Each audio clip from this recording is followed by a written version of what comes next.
여러분 창세기 16장하고 17장 사이에는요 13년이라는 시간적 갭이 있습니다. 창세기 12장에서 아브라함은 가나안 땅으로 이주해 왔습니다. 그리고 이제 그들은 약 10년 동안 아주 바쁘게 쉴 틈 없이 아브라함의 인생이 창세기에 기록이 됩니다. 그리고 16장까지 이르게 되죠. 16장에서 어떤 일이 벌어집니까? 아브라함의 가나안 생활 11년 차에 아브라함은 하갈과 사이에서 이스마엘을 얻게 되지요. 그런데 그 뒤로부터 약 13년 동안은 아브라함의 인생이 기록되어 있지 않습니다. 그리고 난 뒤에 이제 비로소 하나님이 이제 오늘 17장에서 하나님이 말씀하시는 진짜 상속자가 누구인지에 대해서 아브라함에게 알려주시지요. 이것이 이스마엘이 아니라고 하는 것입니다. 그런데 이 13년의 공백 기간 동안에 아브라함은 어떤 생각을 가졌겠습니까? 13년 동안 이 아브라함은요 굳건하게 이스마엘이 자기 상속자라고 생각을 하고 있었던 것입니다. 그런데 하나님이 오늘 창세기 17장에서요 아브라함의 이 생각을 깨뜨리는 거예요. 이것이 창세기 17장의 전반적인 이야기다라고 할 수 있습니다. 여러분, 우리도 아브라함이 경험한 것과 같은 그런 경험을 할 때가 있습니다. 내가 이건 반드시 옳은 거야 라고 생각하는 것, 이것을 때로는 하나님이 무너뜨릴 때가 있습니다. 하나님의 방법으로. 그럴 때면은 생각이 굉장히 복잡해지고 괴로워지죠. 그죠? 특별히 이것이 나의 어떤 신앙생활과 연결된 문제라고 한다면 더더욱 마음이 혼란스럽고 괴로워지는 것이 마땅합니다. 그런데 이 하나님의 이 가르치심을 우리가 받아들이게 되면 참 마음이 평안해지는 것을 우리가 경험을 하고 있습니다. 창세기 17장은요 하나님이 아브라함의 생각을 깨뜨리는 이 이야기인데요, 이 이야기에는 참 재밌게도 이 세 개의 에피소드가 있습니다. 첫 번째 에피소드는 이름 이야기예요. 이름 이야기. 하나님의 이름이 알려집니다. 그리고는 사람의 이름도 소개가 됩니다. 엘샤다이라는 하나님의 이름이 소개됩니다. 그리고 이 엘샤다이께서 사람의 이름을 자꾸 바꿉니다. 아브라함의 이름을 바꾸고 사레의 이름을 바꿉니다. 이 두 번째 에피소드는요 할례 이야기예요. 이 할례라는 것이 하나님과 아브라함 사이에 맺어진 언약의 표징으로 주어지는데요, 이 할례도 처음 주어집니다. 그래서 이 할례는 하나님과 언약 맺은 아브라함과 그 후손들이 반드시 실행해야만 하는 어떤 사인으로 하나님이 그들에게 주시죠. 그런데 참 재밌는 건요, 이 할례라는 이 개념을 신구약 성경 전체를 통해서 점진적으로 새롭고 좀 더 발전된 어떤 의미들이 계속 부여가 돼요. 그걸 우리가 좀 살펴보게 될 겁니다. 세 번째 에피소드는요 이스마엘 이야기입니다. 이스마엘 이야기. 13살 티네이저가 되었습니다. 이스마엘이요. 그런데 아직 이삭은 창세기 17장 시점으로는 내년에 태어날 아이입니다. 이 두 아들이 이 언약 안에서 위치가 확연하게 구분이 됩니다. 오늘 이것 좀 우리가 살펴보기를 원하는데요, 하나하나 이 에피소드마다 어떤 하나님의 메시지들이 있는지 살펴보고자 합니다. 첫 번째 에피소드는 이름 이야기입니다. 하나님이 엘샤다이라는 자기 이름을 알려주십니다. 여러분, 엘샤다이 목장이 있잖아요. 다 같이 한번 대답해 봅니다. 엘샤다이가 무슨 뜻입니까? 예, 엘샤다이 목장, 그렇게 대답하셔야 됩니다. 전능하신 하나님이세요. 전능하신 하나님. 이것을 이름 형태로 이제 자신을 알려주신 거예요. 이 이름이 성경에서는 처음 알려지는 순간이에요. 하나님이 자기 이름을 알려주셨다는 것은요, 하나님이 아브라함에게 내가 어떤 존재인지를 알려주셨다는 겁니다. 아브라함에게 자기 이름을 통해서 나의 정체성, 하나님의 정체성이 무엇인지를 알려주셨다는 거예요. 사실 일전에도요 하나님이 아브라함에게 내가 어떤 존재인지를 알려준 적이 있습니다. 여러분 기억하실 거예요. 나는 너의 방패다. 나는 너의 큰 상급이다. 이때가 어떤 시점이었죠? 아브라함이 자기 집에서 길리운 자를 데리고 신할 연합군을 쫓아가지고 크게 이기고 돌아왔잖아요. 그리고는 전리품을 나눠 가라고 했는데 소돔왕이 아니다, 나 하나님의 영광을 위해서 안 가져가겠다라고 얘기한 거예요. 사실 아브라함이 어떻겠어요? 집에서 길리운 자 300 몇 명 데리고 가가지고는 큰 연합군, 신할 연합군을 대파하고 왔는데 보복이 두려울 수도 있잖아요. 또 눈앞에 보이는 전리품을 가져가는 게 마땅한 건데 이거 하나님의 영광을 위해서 포기했습니다. 그때 하나님이 이 말씀하신 거예요. 내가 너의 방패니까 걱정하지 말아라. 내가 너의 큰 상급, 내가 너의 전리품이 될 거니까 너 아쉬워하지 말아라 라고 말씀을 하신 거예요. 하나님이 자기 자신에서 말씀하실 때는 특별히 어떤 시츄에이션이 있는 겁니다. 하나님이 왜 이번에는 아브라함에게 나는 전능하다 라고 말씀하셨을까요? 하나님이 아브라함을 통해서요, 아브라함의 어떤 인간적인 사고, 상식적인 이해, 논리적인 어떤 결과를 뛰어넘는 일을 하나님이 하시고자 하시기 때문에 나는 전능해 라고 말씀을 하신 겁니다. 13년 동안 아브라함이 굳게 믿고 있던 생각을 깨뜨리기 위해서 나는 전능한 하나님이야 라고 말씀을 하신 것이다 라고 할 수 있습니다.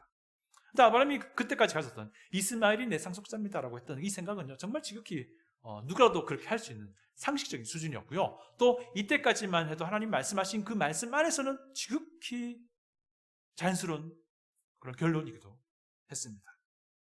그러나 그럼에도 불구하고 하나님은 그의 생각을 바꾸기를 원하셨던 거예요. 이 13년 동안 아브라함이 가지고 있었던 이 이스마엘에 대한 생각이 얼마나 완고했던지 아브라함은요, 하나님과 대화 중에 이런 말을 합니다. 이스마엘이나 하나님 앞에 살기 원합니다 라고 말하기까지도 하죠. 또 아브라함에게는 이 이스마엘이 상속자가 아니다라고 하는 것도 정말 충격적인 일이기도 한데, 이게 사라를 통해서 내년도에 태어날 아이가 상속자가 된다고 하는 소식 자체가 너무 충격적인 거예요. 100세 된 노인네와 90세 된 할머니가 어떻게 자녀를 가진단 말입니까? 평생 이 부부는 사라가 불임이었던 그런 부부이기도 합니다.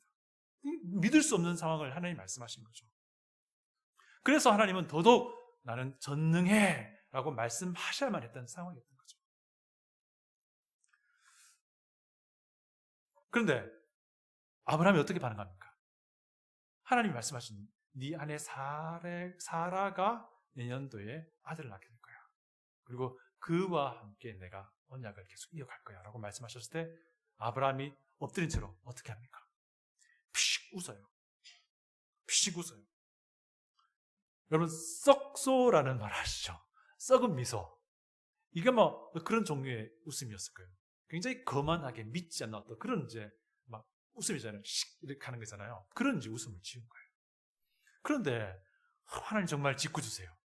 그때에 아브라함에게 내년도에 태어날 그 아이의 이름을 썩소라고 지어주신 거예요. 이삭. 한번 볼까요? 하나님 굉장히 짓궂게 아브라함을 다루시는 장면이에요. 이 이삭이라는 이름과 관련해서 이 성경 본문을요, 히브리어로 읽으면요, 이삭의 이름이 썩소가 돼요. 그럼 봐요. 17절, 19절을 봅니다. 17절 보십시오.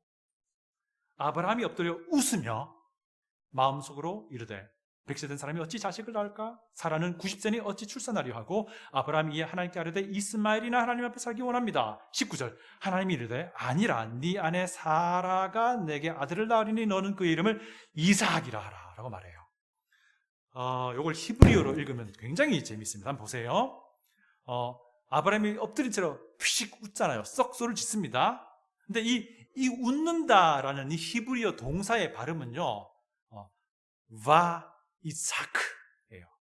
와는요, 그 and 뭐 이런 뜻이에요. then 그래서 뭐 이런 뜻이거든요. 그래서 이 접촉사 빼면 이사크예요. 이사크는 그가 웃는다 혹은 그가 웃었다라는 단어예요. 이 태어날 아기의 이삭이란 이름의 히브리어 발음은요, 이차크.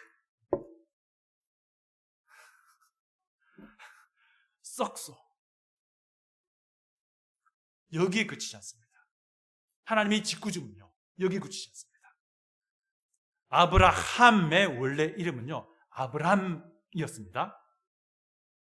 사라의 이름은 원래 사라이였어요. 히브리어로 발음하면 사라이예요. 사라이. 아브라함의 히브리어 발음은 아브라함이고요. 원래 이름은 아브람이에요. 하나님이 아브라함의 이름을 아브라함으로 고쳐주시잖아요. 그리고 하나님을 사라의 이름을 사라라고 고쳐주십니다.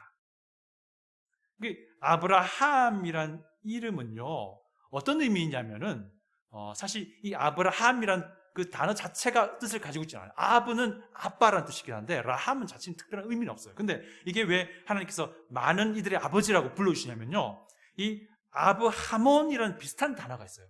이 단어는 많은 민족의 아버지라는 뜻이에요. 그래서 이걸 하나님이 가져오셔가지고 아브라함이라고 불러주시면서 너는 많은 민족의 많은 이들의 아버지야 라고 말해주신 겁니다. 그래서 이제 우리가 보통 아브라함은 많은 민족의 아버지다라는 뜻을 가지고 있다고 말하고 있습니다. 뭐 별반 다를 바는 없어요. 같은 비슷한 단어를 차용해서 하나님이 그렇게 말씀하신 거니까요. 근데 이때까지만 해도요, 하나님은요, 요 말씀하실 때까지만 해도, 이렇게 아브라함의 이름을 바꿔주실 때까지만 해도 하나님은 아브라함에게 네 아내 사라를 통해서 난 자가 상속자가 된다는 말씀하지 않은 때였어요. 자, 그리고 이제 사라의 이름을 고쳐주시면서 하나님 말씀해 주시죠. 네 아내 사라가 아니고 사라라는 이름을 바꿔주면서 사라가 내년도에 아들을 낳게 되는데 그 아들이 상속자 된다고 말씀을 해 주시죠. 여러분, 사라 바뀐 이름의 뜻은요, 왕비라는 뜻이에요. 이제 조각이 맞춰지시죠. 아브라함은 많은 민족의 아버지가 될 것인데 누구를 통해서? 사라의 태를 통해서 태어날 이삭이라는 아들이 상속자가 된다. 썩소가 상속자가 된다는 뜻이에요. 그런데 여러분 생각해 보세요. 아브라함 우리의 인생을 쭉 보고 있잖아요. 11장의 내용을 봐도 참 재미있어요. 이 사람이요. 어떻게 재미냐면 이 많은 민족의 아버지로 여겨지기에는 부족해요. 그죠? 하나님 앞에서 썩소를 짓고요. 아이고 이스마엘이나 하나님이 말씀하신 데도 불구하고 이런 말을 하는 사람이에요. 이삭이라는 이름이 썩소라는 의미잖아요. 하여튼 아브라함은요, 아직 익지 않은 그런 과일과 같은 사람으로 비춰집니다. 사라 마찬가지예요. 사라 그 다음 장 보시면 사라도 막 웃어요. 그런데 그럼에도 불구하고 하나님은요, 아브라함을 많은 민족의 아버지, 아브라함을 많은 민족의 아버지라고 부르고 있다는 사실. 그럼에도 불구하고 하나님은 사례를 왕비라고 불러주고 있다는 사실. 여러분 상상해 보세요. 사람들이 이제 아브라함이 이름이 바뀌었습니다. 아브라함 할 때 아브가 아버지라는 뜻이라고 그랬잖아요. 아브라함 이름 부를 때마다 사람들이 아브라함 이름 부릅니다. 바뀐 이름. 아브라함 어떤 생각이 있었겠어요? 이 사건을 거친 뒤에. 하나님이 아브라함의 이름을 바꿔줄 때만 해도 아브라함은 자기 아내 사라를 통해서 태어난 이삭이라는 아들이 상속자 된다는 걸 모르고 있었을 때였고요. 바로 뒤에 직후에 사라 이름 바꿔줄 때 하나님 말씀하셨습니다. 그때도 아브라함은 별로 믿기지 않았던 상태인 거죠. 사람들이 자기 이름 부릅니다. 아브라함 부를 때 어떤 생각이 들었겠어요? 부끄럽겠죠, 그죠? 또 한번 보세요. 그 다음에 태어날 아이의 이름을 생각합니다. 아브라함이 이츠하크. 얼마나 마음이 웃기기도 하겠지만 부끄럽지 않을까요? 그죠? 썩소. 내가 썩소지었는데. 또 아이가 태어나서 사람들이 부릅니다. 이삭아 불러요. 아브라함의 마음이 어떻겠어요? 또 이 이삭가 좀 자랐어요. 1살 지나서 이제 말을 하기 시작합니다. 이 히브리어는요, 아버지를 아빠 이렇게 불러요. 아브라함이잖아요. 아브 불러요. 그때마다 썩소가 자기 이름 불러요. 아브. 어떤 마음이었겠어요? 어떤 생각을 했을까요, 아브라함? 나는 자격이 없는 사람인데 하나님이 날 이렇게 불러주시는구나. 이겁니다. 하나님은요, 미완의 아브라함을 보신 게 아니고요, 완성될 아브라함을 보신 겁니다. 1절 보니까 엘샤다이께서 아브라함 이름을 바꾸기 전에 아브라함에게 이렇게 말합니다. 너는 내 앞에서 행하여 완전하라. 이건요, 아브라함이란 이름이 바뀔 것을 암시하는 것이기도 하지만 동시에 아브라함이 완성되어 갈 것을 미리 보시는 하나님의 선언이기도 한 거예요. 여러분, 아브라함 이전에 이와 똑같은 평가를 받은 사람이 한 사람이 있었어요. 노아. 노아는 당대의 완전한 자라고 평가를 받았습니다. 근데 노아의 인생을 우리가 알잖아요. 우리가 이미 창세기를 아니까. 노아 역시 하나님께로부터 당대의 완전한 자다라는 평가를 받은 이후에도 별로 시답지 않습니다. 그죠? 이거 똑같은 겁니다. 하나님은 노아의 미완의 모습 본 게 아니고 노아의 완성될 모습을 보신 거예요. 마찬가지로 하나님은 아브라함의 미완의 모습 보신 게 아니고 아브라함의 완성된 모습을 보시고 그렇게 불러주신 겁니다. 사랑하는 성도 여러분, 우리도 예수 그리스도를 우리의 구주로 믿을 때 하나님 우리를 성도라고 불러주세요. 성도가 무슨 말입니까? 거룩한 사람들이란 뜻이에요. 아이씨, 나는 안 거룩한데. 누가 뭘 해도 내 자신을 내가 잘 알잖아요. 나는 안 거룩한데 하나님 거룩하다고 부르시는 거예요. 미완의 나를 보시는 게 아니라 완성될 나를 보시는 겁니다. 거룩하게 빚어가실 하나님이시기에 거룩하게 빚어질 나를 보시고 그렇게 불러주시는 겁니다. 우리도 이런 생각하게 될 겁니다. 나는 여전히 자격 없는 사람인데 하나님이 날 이렇게 불러주시는구나. 우리가 이 생각을 할 수 있다면요, 우리에게는 희망이 있는 겁니다. 희망이 있는 겁니다. 두 번째 에피소드는요, 할례 이야기예요. 이스라엘 역사에서 할례가 처음 시행된 때가 오늘 본문 창세기 17장입니다. 이 할례는 일종의 포경수술이라고 할 수 있습니다. 사실 그 당시에 이제 이 아브라함 시대에도요, 그 당시에 할례는 사실 시행되고 있었어요. 아프리카 북부 이집트에서도 일부 시행되었고요. 그리고 근동 지방에서도 일부 부족들은 시행하고 있었어요. 이게 뭐냐면 하나님이 할례라는 그 당시 문화의 산물을 가져와 가지고 언약 백성의 징표로 이제 차용해서 사용하신 거예요. 다만 하나님이 할례라는 문화를 가져와 사용하실 때에 특별한 의미를 부여를 하십니다. 그 의미가 바로 끊어짐이라는 뜻이에요. 단절이라는 뜻입니다. 죽음이라는 뜻이에요. 그래서 14절을 보시면요, 이런 말씀이 있습니다. 14절 보세요. 할례를 받지 아니한 남자 곧 그 포피를 베지 아니하는 자는 백성 중에서 끊어진다라고 말하고 있어요. 이게 무슨 말입니까? 포피를 절단하는 것하고요, 백성 중에서 절단되는 것, 이것을 대등하게 말하고 있어요. 할례의 그 의미가 절단됨, 단절됨, 끊어짐, 이런 의미를 가지고 있다. 이 의미를 부여하셔서 이 언약 백성의 징표로 사용하게 하신 겁니다.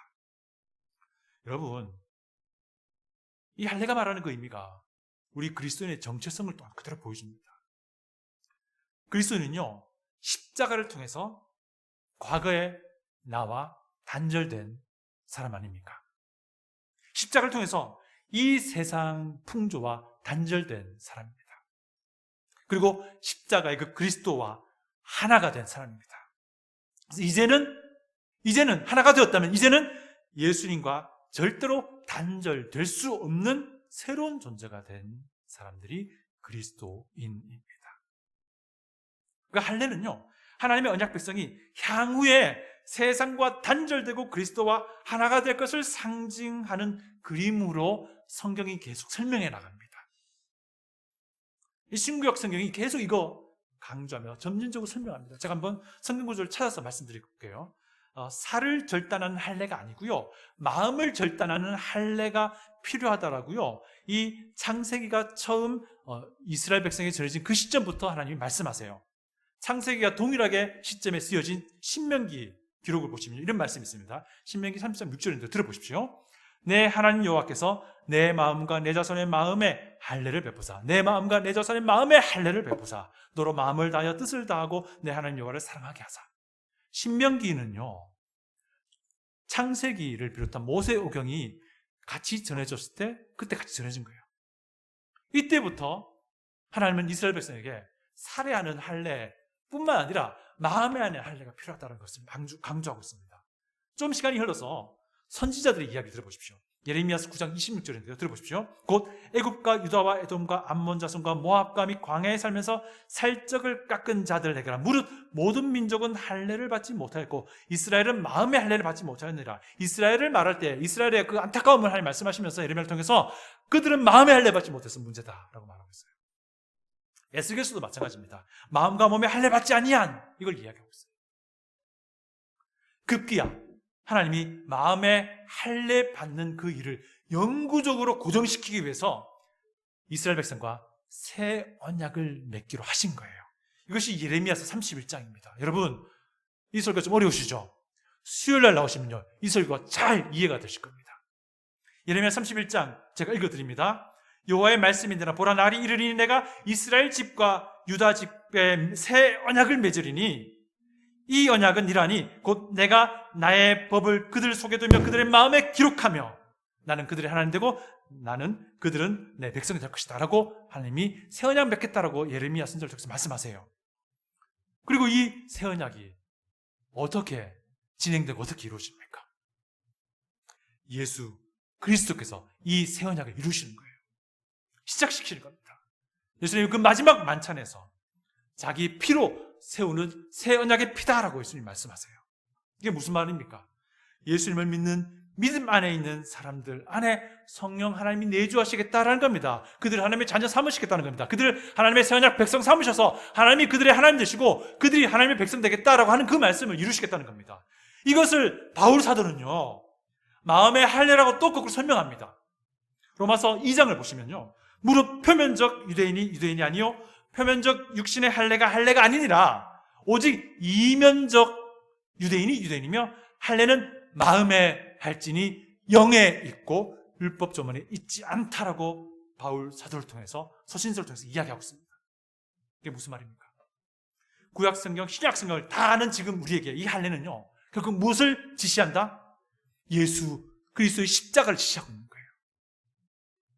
예수 그리스도의 십자가 밖에 우리가 있을 때는 우리는 예수님과 단절된 존재입니다. 그러나 예수 그리스도의 십자가 안에 있을 때 우리는 세상과 단절된 존재가 되어 있다라는 거 하는 겁니다.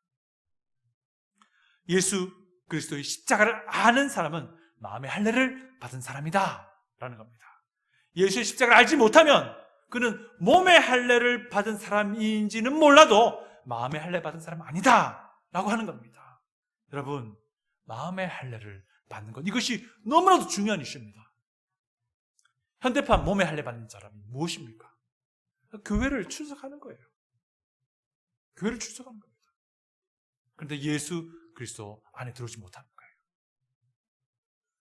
우리 모두가 마음의 할례 받을 수 있는 하나님의 복된 백성 되기를 원합니다.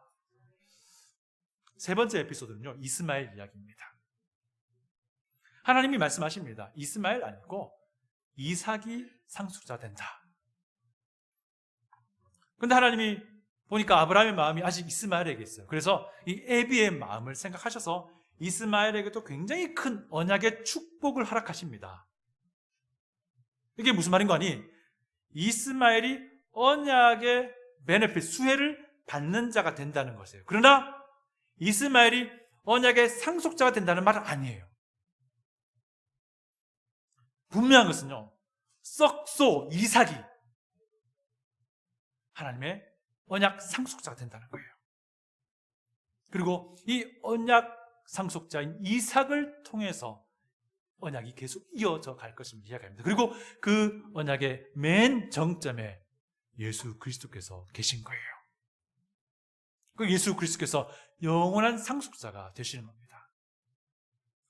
이스마엘 보면요, 언약의 수혜자가 된다는 것도 정말 큰 복인 걸 알 수 있습니다. 20절 보면요, 20절 이스마엘에 대하여는 내가 내 말을 들었나니 내가 그에게 복을 주어 그를 매우 크게 생육하고 번성하게 할지라. 그가 12두령을 낳으리니 내가 그를 큰 나라가 되게 하려니와. 그런데 이것은요, 단순하게 물리적인 혜택을 받는 것이지 영원한 것은 아니에요. 영원한 것은 언약의 상속자가 되는 것이 영원하다는 것을 우리에게 말해주고 있어요. 영원한 언약의 유일한 영원한 상속자는 바로 예수 그리스도가 되시는 겁니다. 그런데요, 우리에게도 예수님께서 누리실 이 영원한 상속자의 지위를 얻을 수 있는 길이 열려 있다는 것이 성경의 소식이에요. 어떻게? 우리가 예수님과 하나가 됨으로써 하나님과 예수님과 함께 공동 상속자가 된다는 겁니다. 예수님을 구주로 믿을 때에 우리는 세상과 단절되고 예수님과 연합되게 되는 겁니다. 그리고 마지막 때에 예수님이 상속받은 그 모든 것을 다 같이 받게 된다는 거예요. 이것이 에베소서에서 하는 말씀입니다. 제가 에베소서 3장을 읽어드립니다. 이는 이방인들이 복음으로 말미암아 그리스도 예수 안에서 함께 상속자가 되고, 예수님과 함께 상속자가 된다. 무엇을 통해서? 십자가 통해서, 복음 통해서. 여러분, 우리가 아무리 교회 마당을 밟고 예배에 참석하고 기도한다고 해도요, 예수 그리스도 밖에 있다면 언약의 수혜자가 될 수는 있을지 몰라도요, 언약의 상속자는 될 수가 없어요. 그러나 예수 그리스도 안에 있으면 언약의 수혜자도 되지만 이외에도 언약의 상속자가 되는 겁니다. 여러분, 언약의 수혜자로 끝나는 삶 살면 안 됩니다. 언약의 상속자가 되어야 돼요. 예수 그리스도를 구주로 믿는 믿음 안에서 영원한 언약의 영원한 상속자가 되어야 하는 것, 이것이 우리가 마땅히 해야 될 것이고 하나님께서 우리를 보시면서 기대하는 바입니다. 현대판 언약의 수혜자가 뭐겠습니까? 그냥 교회를 그냥 왔다 갔다만 하는 거예요. 예수 그리스도 안에 들어오지 못하고. 우리 모두가 언약의 상속자가 되어야 합니다. 이제 말씀을 정리합니다. 예수님을 구주로 믿는 우리를 하나님은 성도라고 불러주십니다. 거룩한 우리, 거룩한 자라고 불러주십니다. 그런데 우리의 삶의 모습은 우리가 잘 압니다. 너무 부족해요. 그러나 하나님은 우리를 거룩하게 빚어나가실 것입니다. 부족함이 여전한데도 불구하고 하나님이 나를 거룩하다 불러주신다는 것은 하나님이 무책임하게 그냥 주신다는 게 아닙니다. 하나님 우리 멱살 잡고 거룩함으로 이끌어 가시기 때문에 하나님 우리를 거룩하다 불러주시는 겁니다. 할례는 마음의 할례를 목적으로 그들에게 주어졌습니다. 결국 이 할례는, 마음의 할례는 예수 그리스도의 십자가로 귀결됩니다. 이것을 성경 전체가 이야기합니다. 언약 수혜자, 그것도 좋은데요, 거기서 멈추시면 안 됩니다. 언약의 상속자가 되셔야 됩니다. 예수 그리스도 안에서 그분과 함께 하나 되어서 언약 상속자가 되셔야 되는 겁니다. 사랑하는 성도 여러분, 그래서 생각해보면요, 우리 그리스도인의 삶은요, 언약의 상속자가 됨, 마음의 할례 받는 것, 이 모든 것이 가르치는 예수 그리스도의 그 십자가에 의해서 설명되어야 돼요. 예수 그리스도의 십자가에 의해서 우리의 모든 삶이 해석이 되어야 돼요. 여러분, 십자가로 설명되지 않는 모든 것들 우리가 다 버려버려야 됩니다. 십자가로 해석되지 않는 나의 어떤 생각이 있습니까? 그거 가차없이 뒤로 던져버려야 됩니다. 십자가로 설명되지 않는 나의 말 습관, 언어 습관 있습니까? 그거 가차없이 던져버려야 됩니다. 십자가로 해석되지 않는 내 행동들 있잖아요. 그거 가차없이 버려야 됩니다. 십자가로 설명되지 않는 나의 어떤 태도들 있잖아요. 그거 우리가 미련 없이 버릴 수 있어야 됩니다. 여러분 기억하십시오.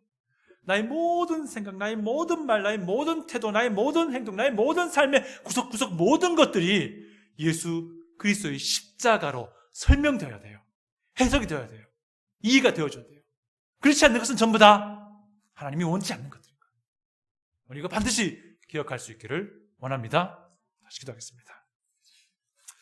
아버지 하나님, 우리의 삶이, 우리의 모든 언어가, 우리의 모든 생각이, 우리 모든 태도가 예수 그리스도의 그 십자가로 설명되는, 해석되는, 이해되는 그런 삶 살아가기를 원합니다. 주님 도와 주시옵소서. 우리 구주 예수님의 귀하신 이름으로 기도합니다. 아멘. 이제 같이 주의 반찬 시행합니다.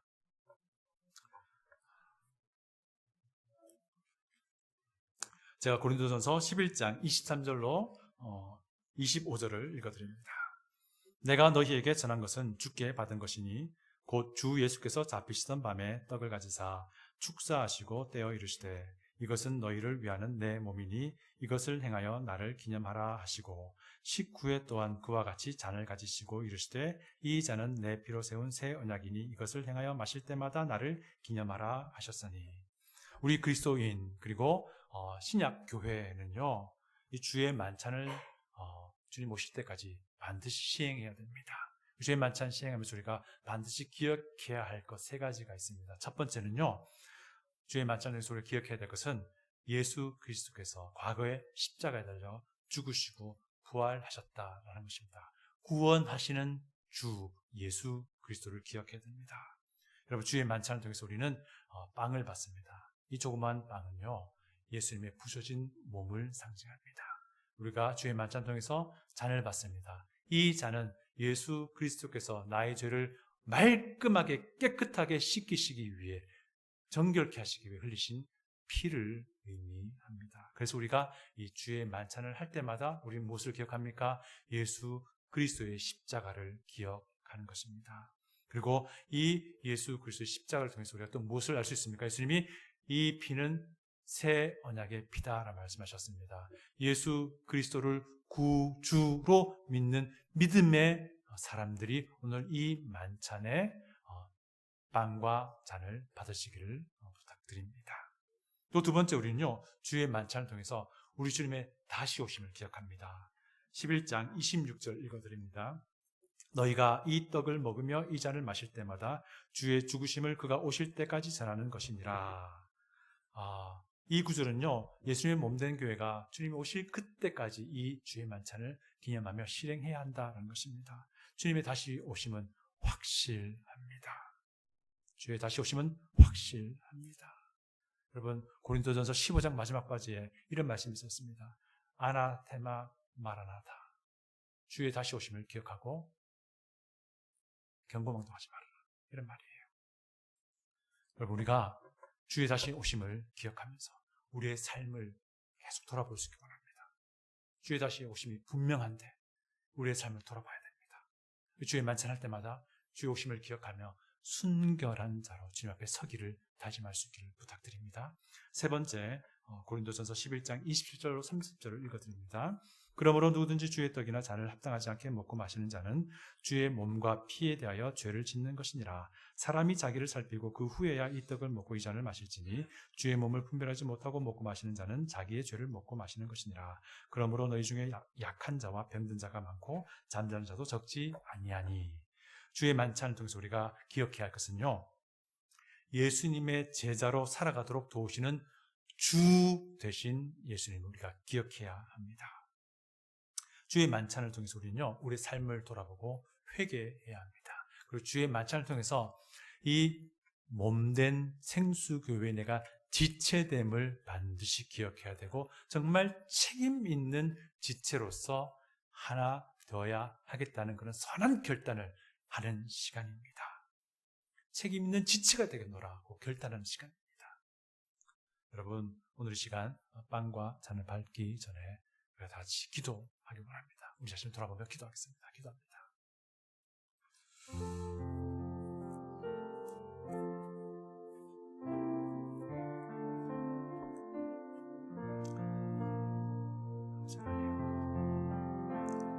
저는 예수 그리스도의 십자가 기억합니다. 십자가에서 지키시고 부셔주신 주님을 기억합니다. 주님의 선하신 뜻 때문에, 주님의 순종 때문에 이 자리에서 주님의 만찬에 참여하셨음을 고백합니다. 주님 만찬할 때마다 우리 자신 돌아봅니다. 주님 함께해 주옵소서.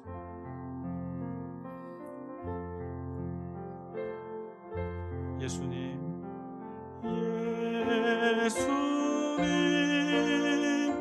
나의 죄 위하여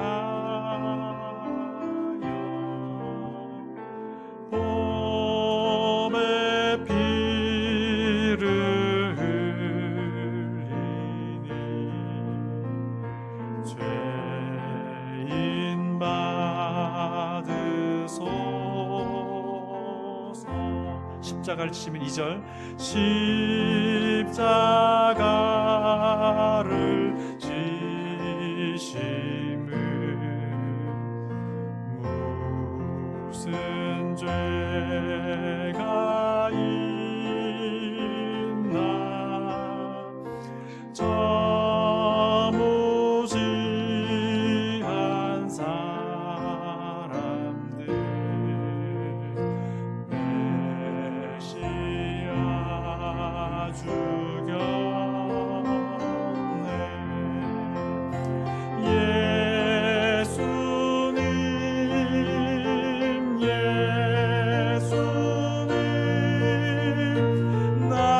나의 죄 위하여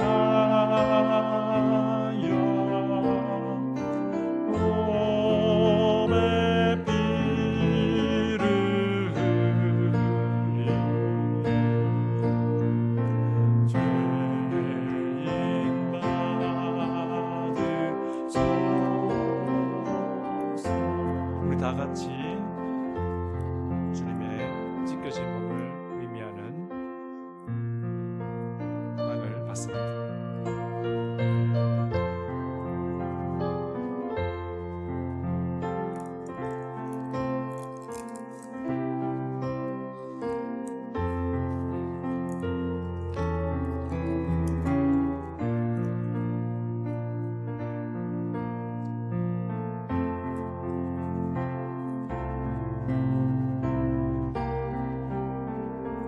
예수님, 예수님, 예수님,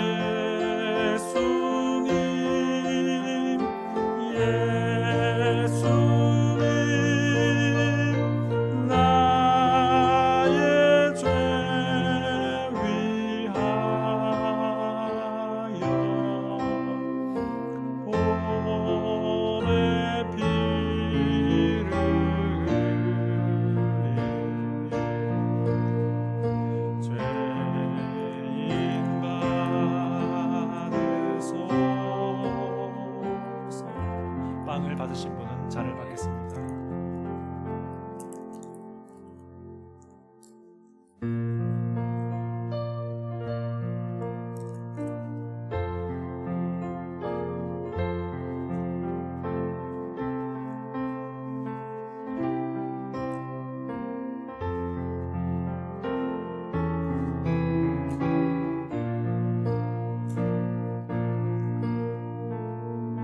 사절 아름답다 예수여